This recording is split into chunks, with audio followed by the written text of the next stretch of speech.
देखिए, जितना उपस्थिति की सुबह है उसे लगता है दोबारा उपस्थिति हुई। आवाज भोजपुर नहीं, भोरे तो दर्पणों नहीं किए थे, अभी तो सब भोजन करके आए हैं। तैयो जेकार में कमी जरा हृदय खुद के लगाओ, संत गुरु के जेकार में भी नहीं करना चाहिए, क्योंकि भगवान राम ही कहते हैं सापन सौ महिमय जगह देखा मोते अधिक संत करते। भगवान शिव भी संत के दर्शन में गए हैं, संत कुमार के पास। भगवान कृष्ण भी अर्जुन से कहे, स्वयं में कह चुका हूं कि बैठिए अर्जुन में संत के दर्शन करके आ रहा अपना। तो कहने का भाव है कि बहुत नाम में गुरु नाम भी एक परमात्मा का ही नाम है और संत का सिद्ध किया हुआ नाम। इस तरह से हाथी के पद चिन्ह के अंदर सभी जीवों का पद चिन्ह समा जाता है, उसी तरह से संत के जयकार में भक्ति में सबों के जयकार समा जाता है, किसी का नहीं बचता है। इसलिए जरा एक बार हृदय खोल के लगा हो, बोलिए प्रेम से श्री सद्गुरु महाराज की जय। मंगल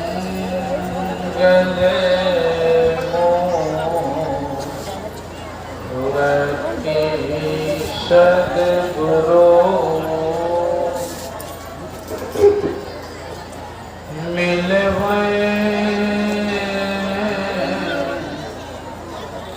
सर्वाधार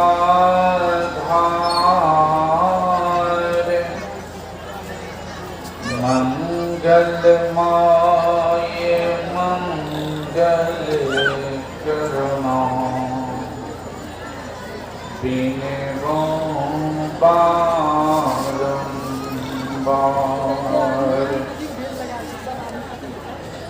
धन्य धन्य सद्गुरु सुखद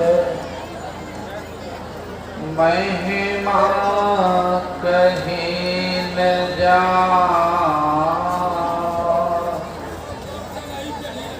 जो कछु कहूँ तुम्हारी कृपा, मोते कछु न बसार, जो कछु कहूँ तुम्हारी कृपा, मोते कछु न बसार। बोलिए प्रेम से श्री सद्गुरु। पूज्यपाद संत मत के वर्तमान आचार्य श्री के चरणों में नमन। पूज्य गुरुजन, सम्माननीय साधु समाज, परम आदरणीय धर्म प्रेमी सज्जनों, पूजनीय माताओं एवं भक्तिमती धर्मशीला पर अभी का प्रसंग है कर्म, जो पाठ में सुन चुके हैं। रामचरितमानस सरस्वती के द्वितीय सोपान अयोध्या कांड से प्रस्तुति के उपरांत सुने। यह तो इस प्रसंग में लौकिक पारलौकिक सामाजिक पारिवारिक व्यवहारिक सारी बातें गुथी हुई है, लेकिन मुख्य रूप में है कर्म। कर्म का रहस्य बड़ा गहनाती गहन है। इस सत्संग में आना भी एक कर्म है, सत्संग कराना भी एक उत्तम कर्म है। और सत्संग आकर के सुनना मनोयोग पूर्वक अति उत्तम कर्म है। और सत्संग आकर के गप करना भी एक कर्म है। कौन काम कर सोच लीजिए। सत्संग सुनना तो उत्तम कर्म है ही, सत्संग सुनने में सहयोग करना भी कर्म है, और सत्संग सुनने में बाधा कर देना भी एक कर्म है। और सत्संग आकर के गप करना भी एक कर्म है। तो कौन कर्म है सो समझ लीजिए। गप करेंगे तो अपने तो नहीं सुनेंगे, जिनसे गप करेंगे उनको सुनने में बाधा कर देंगे। अब सोचे ये कहाँ आए हैं और क्या कर रहे हैं, सोच लीजिए खुला नहीं करने के रूम में। चलो सुनना तो उत्तर कर्म है ये है। अब सत्संग सुनने वाले को बाधा कर देना भी कर्म नहीं हुआ, गप करना भी एक कर्म हो गया। तो बाधा कर दिया कौन कर्म, सो समझ लीजिए आपने। इसी सत्संग में बिल्कुल मुंह को बंद रखें तभी लाभ होगा, नहीं तो लाभ नहीं ले पाएंगे। हाथ में आया रतन लेकिन कदर लाना।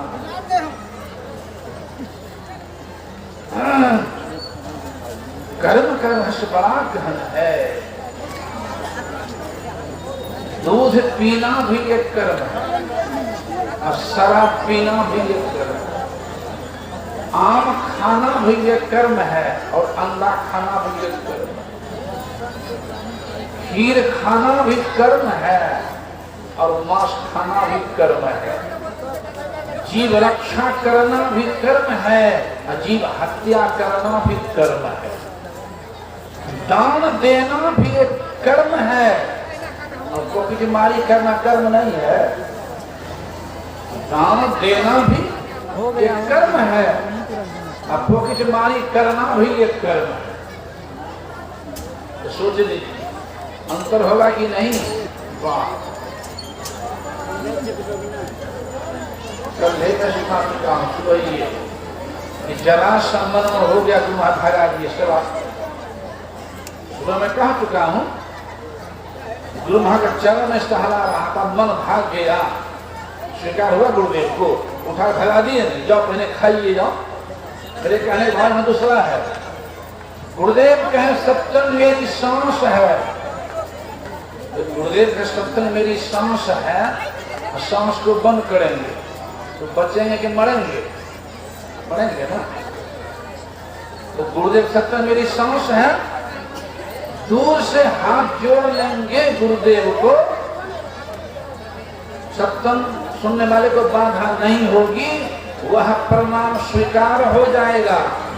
और आगे आएंगे प्रवचन के समय में मिठाइयों चढ़ाएंगे, टको चढ़ाएंगे, सत्संग में बाधा हो जाएगी तो वह प्रणाम बेकार हो जाएगा। दूर से प्रणाम कर लेंगे, सत्संग सुनने में बाधा नहीं होगी, वह प्रणाम स्वीकार। आगे आगे प्रणामों करेंगे, मिठाइयों चढ़ेंगे, टको चढ़ाएंगे, अब बाधा हो जाएगी सुनने वाले की तो प्रणाम बेकार। इसलिए जब प्रवचन शुरू हो जाए तो जहां जगह मिले गौर से सुने। महत्व है सुनने का। ऐसा थोड़े हुआ है कि सुनने के लिए सुनाने वाला है वहां हिंदी के मास्टर, सुनने वाला बन जाएगा उर्दू के मास्टर। इस विषय के सुनाने वाले हैं, वही विषय के विषय से बन सकता है। यहाँ सुनने का महत्व है। सुनने में बाधा करने में पाप भावी बनना पड़ता है, इस ध्यान रखना पड़ेगा। समय बड़ा अनमोल है। तो मैं कह रहा था कि वहां दान देना भी कर्म है, और कोकीमारी करना भी कर्म है। अंतर क्या होगा? दान देने वाली की पूजा होगी फूल से, तो कोकीमारी करने वाली पूजा होगी लाठी से, तो पूजा अंतर होगी ना। तो कौन कर्म करें और कौन कर्म नहीं करें, यह भी विवेक कहाँ होगा? सिनेमा हॉल में बिनु सत्संग विवेक ना होई। कौन विवेक? खाली पेट भरने का विवेक नहीं, आत्म कल्याण का विवेक।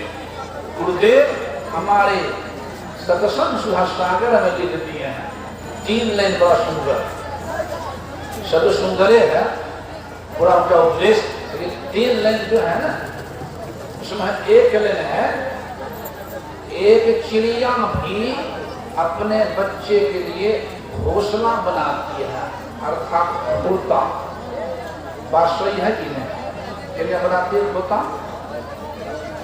दूसरा शब्द है, एक चिड़िया भी अपने बच्चे के लिए दाना चुन के लाती है खिलाने के लिए, यह भी सही है।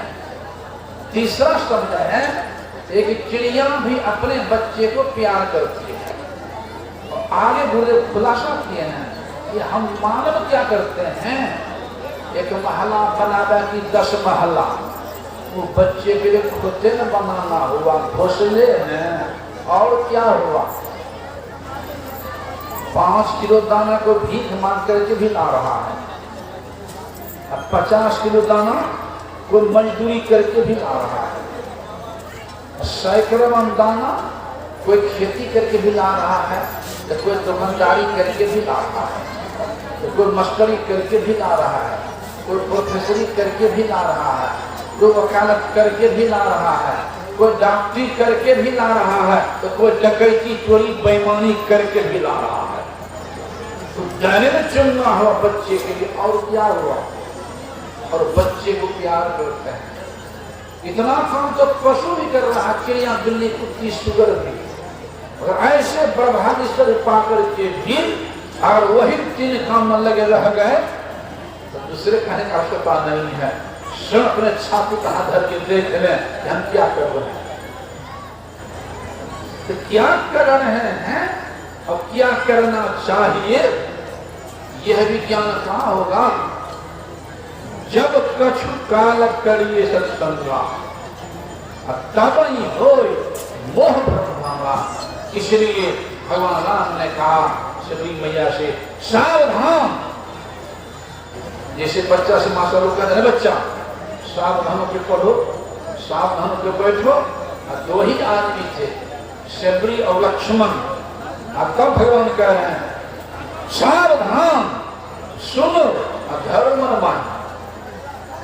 वो सावधान बहुत है, जो सावधान के नहीं रहेंगे तो लाभ ले पाएंगे, तो होगा खाली मेला देखने के लिए गए और आए, लाभ कुछ नहीं ले पाए। इसलिए सुनना एक अति उत्तम कर्म है, इसलिए कहा सुनी समझ, यानी प्रेम से, तो प्रसन्न है यहाँ।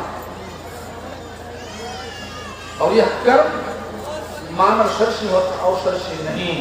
इस शरीर को कहा गया है कर्म क्षेत्र, कर्म भूमि।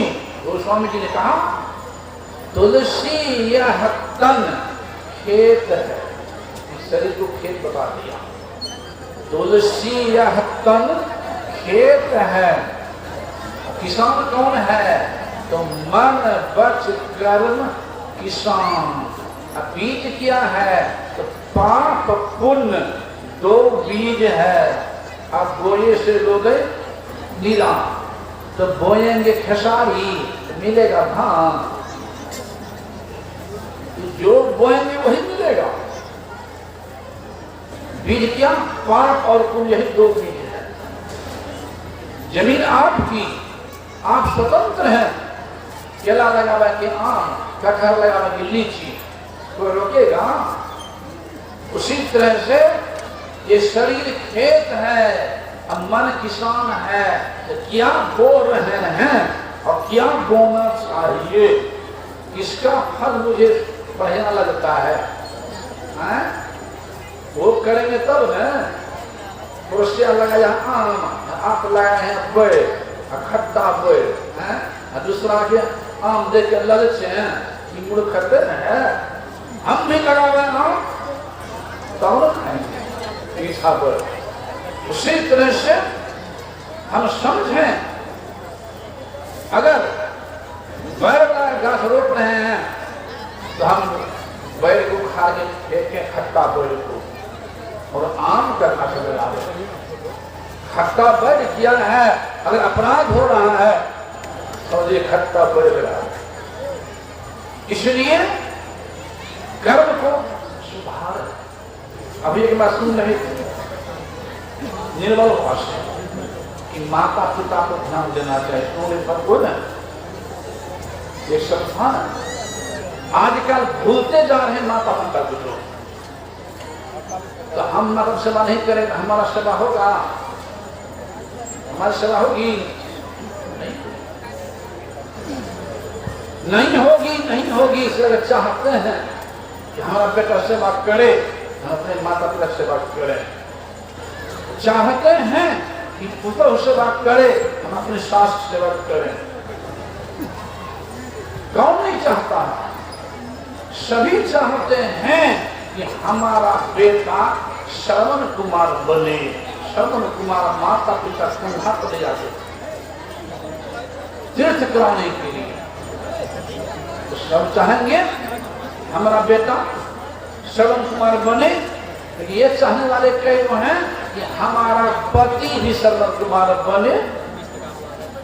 अगर ये चाह ले, मन में बैठा ले कि हमारा पति भी श्रवण कुमार बने, तो स्वर्ण होगा कि नहीं? बात समझ में आ रही कि नहीं? कितना सुंदर लेने है। ये तो चाहते हैं कि हमारा बेटा श्रवण कुमार बने, ये नहीं चाह पाते हैं कि हमारा पति भी श्रवण कुमार बने। ये संत ज्ञान क्या नाम।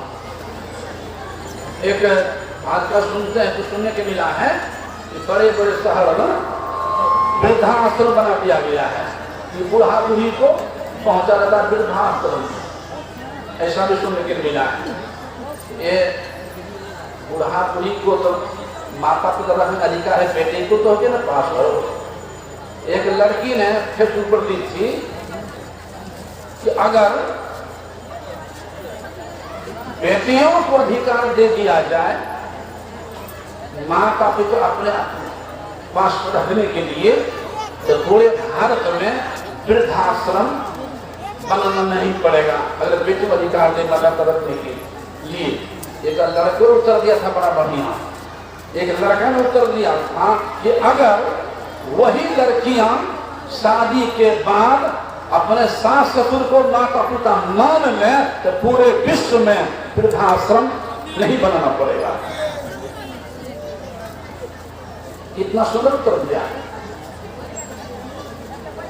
हम कैसा चाहते हैं अपने साथ। इसी पर सब याद आ गई। एक मौजमपट्टी संतर मंदिर है, मौजमपट्टी में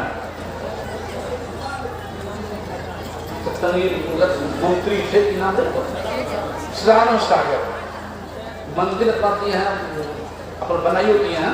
4-5 लाइन बड़ा सुंदर लिखा था ये व्यवहारी के पास।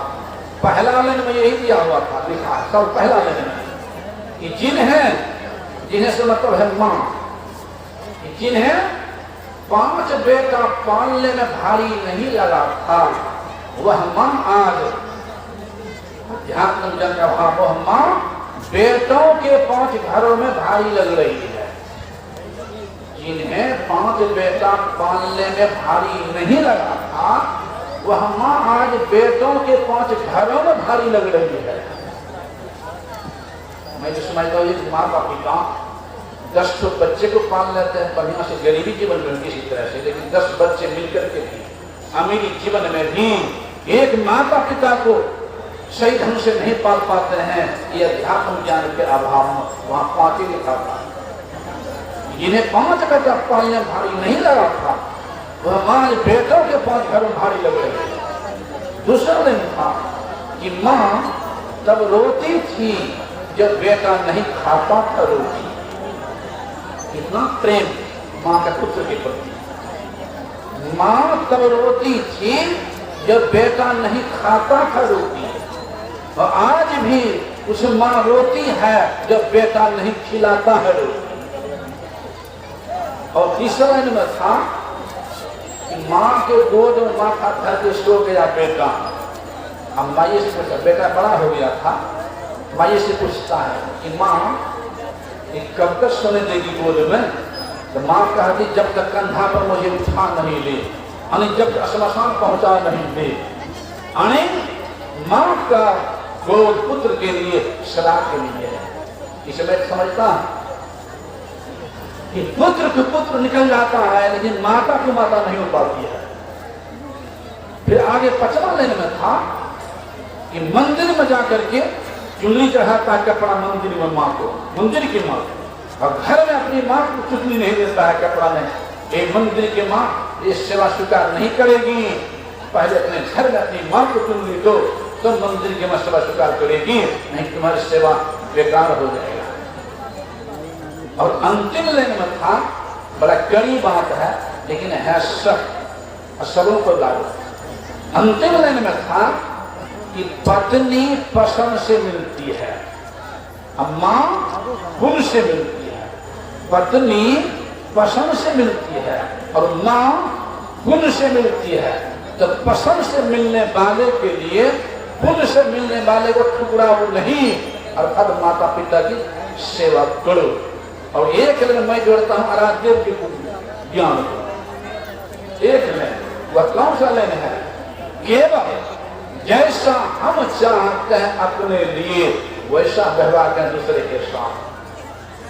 तो अपने पर छात्र हाथ सरस्वती जी सब कोई अपने लिए चाहते हैं कि हमारा बेटा सेवा करे कि लात मारे, हमारी पुत्र सेवा करे कि ठुमका मारे, क्या चाहते अपने लिए? हमारा बेटा को उंगली काट ले या हाथ काट ले, हमारा कोई कट्ठा कट्टर कर ले, 10 घुट्टा तोड़ ले कि बकरी चढ़ा ले, 100 टका बेईमानी कर ले, क्या चाहते अपने लिए? हम तो चाहते हैं कि हमारा बेटा सेवा करे, हम पिता सेवा करते नहीं करें। हम चाहते हैं कि हमारी पुत्र सेवा करे, हम प्रसाद सेवा करते नहीं करें। हम चाहते हैं हमको सम्मान मिले दुनिया भर, हम दूसरे का अपमान करने लगते हैं। हम चाहते हैं भुट्टा को नहीं तोड़े, हम 50 तोड़ लेते हैं। हम चाहते हैं कि बकरी नहीं छोड़ा, हम गाइयों छोड़ा देते हैं। हम चाहते हैं कि हमारे 100 टका बेईमानी नहीं करे, हम लाखों हजारों लाखों बेईमानी कर लेते हैं। हम चाहते हैं हमारा बच्चा उंगली तक कोई नहीं काटे, मोचड़ना दूर, मोचड़े की उंगली तक नहीं काटे, और हम दूसरे बच्चे गला काट के खाते हैं जब खाने बहुत दुनिया में है। अरे पाठा मुर्गा भैंसा किसी के बच्चे हैं ना, अपना बच्चा जैसा चाहते उसे बच्चे दूसरे देखने करो ना। क्या चाहते हैं? हमारी माँ के साथ कैसा व्यवहार करे भाभी, कैसा करना चाहते हैं? हम कैसा व्यवहार करें अपने सास के साथ? एक लाइन खाली पकड़ ले कि जैसा हम चाहते अपने लिए वैसा व्यवहार उसके साथ करें, एक के लिए समाधान हो जाता है। उसमें ईश्वर भक्ति जोड़ दें तो सोना में सुगंध। क्या अभी सुन चुके हैं मानस भगवान श्री राम को होने वाला था राज्याभिषेक, राज्याभिषेक होने वाला था, और कैकेयी ने मान ली वरदान में भरत के लिए लाए, राम के जो है बस वनवास मांगेंगे। वह राम प्रभु राम कैसा किया आजकल तो होगा, भगवान श्री राम संसार को दिखा दिए, भगवान श्री राम संसार को दिखा दिए कि माता पिता के प्रति कैसा प्रेम रखो, कैसा प्रेम रखना चाहिए। बोलिए श्री सद्गुरु